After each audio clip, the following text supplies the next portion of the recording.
მე როგორც სტრატეგიული კომუნიკაციის სპეციალისტი ხო ცუ ტრენდებზე ვარ და იგივე Vogue-ში, იგივე Instagram-ში ეს უკვე იდეალური გარეგნობა აღარ არის ტრენდული და ეხა პირიქით შემოდის ნორმალური ადამიანი, როგორიც არის რეალურად და არა რაღაც უკეთესად რეტუშირებული იქნება ეს თუ მაკიაჟით. ეხლა გაცილებით უფრო მოდური ხდება ლამაზი კანი, რომელიც არ არის მაკიაჟით დაფარული.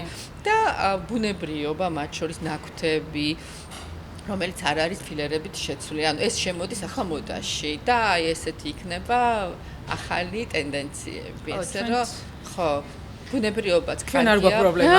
და მე მგონი ასევე ძალიან ალამაზებს ადამიანს თვითონ აი შინაგანი რწმენა საკუთარი თავის, ხო? ის რომ საკუთარ თავში გარკვეულია, იცის რა უნდა, რაღაცნაირი ინტელექტი აქვს და შეუძლია საინტერესო რაღაცებზე გესაუბროს.